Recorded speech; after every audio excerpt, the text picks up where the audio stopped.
Hai teman-teman, perkenalkan saya Julian Resta Lubis. Di sini saya akan menjelaskan perbedaan teori hermeneutik dengan teori semiotika, di mana teori hermeneutik memiliki arti yaitu teori yang menginterpretasikan atau penafsiran makna yang bersifat ambigu atau multitafsir atau juga yang memiliki banyak pemahaman. Nah, sedangkan teori semiotika yaitu ilmu yang mengkaji suatu tanda. Nah, untuk lebih jelasnya lagi, mari kita lihat contoh sebagai berikut. Sekarang saya akan memberikan contoh teori hermeneutik. Saya mengambil contoh dari sebuah karya sastra yang berjudul Ibu Yang, merupakan sebuah sajak yang diciptakan oleh atau sebuah karya dari Abdul Wahid B.S. Saya akan membacakan beberapa bait sajak Ibu Yang. Ibu yang menahan diri ketika aku menjerit terlepas dari rahimnya, dan tersenyum syukur ketika aku mengenal bahasa lewat tangis.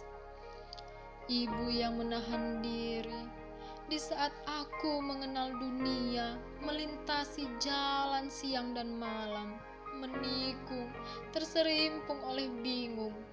Siapa aku? Dari mana? Apa yang menjadikan diri lebih berarti hingga kemana hari-hariku akan pergi abadi? Nah, setelah kita melihat contoh yang telah saya bacakan tadi, disinilah fungsi teori hermeneutik ini, di mana pada kata ibu dan yang itu memiliki makna lebih dari satu. Kata ibu sendiri memiliki makna yang pertama, yaitu seorang wanita yang telah melahirkan, atau kedua seorang wanita yang telah memiliki suami, ataupun juga yang belum memiliki suami, contohnya seperti atasan di tempat kita kerja. Nah, kemudian juga pada kata yang ini ketika digabungkan memiliki makna yang ambigu, ibu yang. Nah, ibu yang seperti apakah yang dimaksud si penulis puisi tersebut pada puisinya? Apakah ibu yang terbaik, atau ibu yang bisa melakukan segala hal, atau mungkin malah sebaliknya dalam kata negatif, ibu yang tidak dapat melakukan apapun.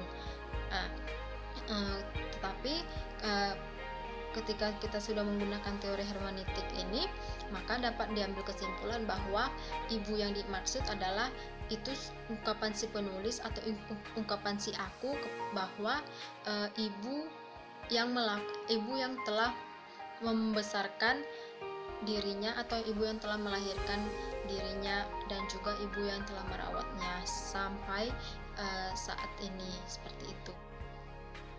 Selanjutnya saya akan memberikan contoh teori semiotik, di mana tadi pengertian teori semiotik adalah ilmu yang mengkaji suatu tanda.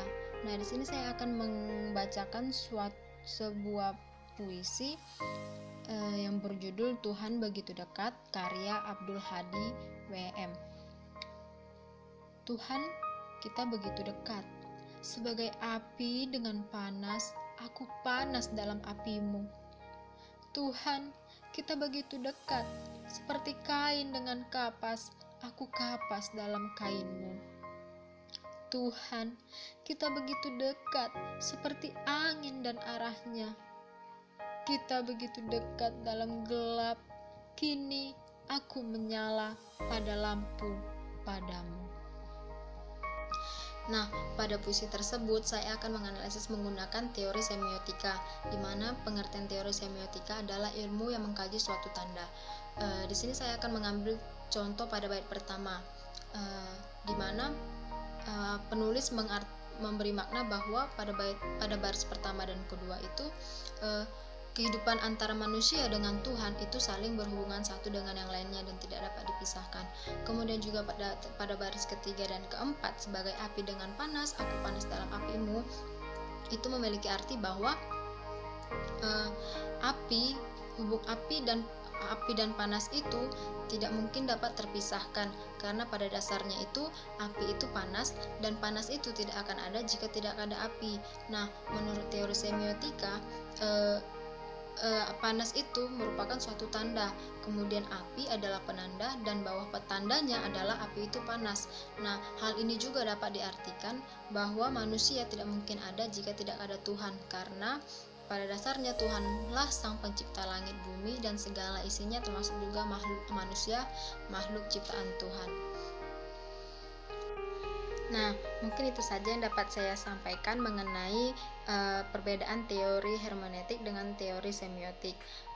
Semoga bermanfaat. Sampai jumpa di lain waktu. Bye-bye.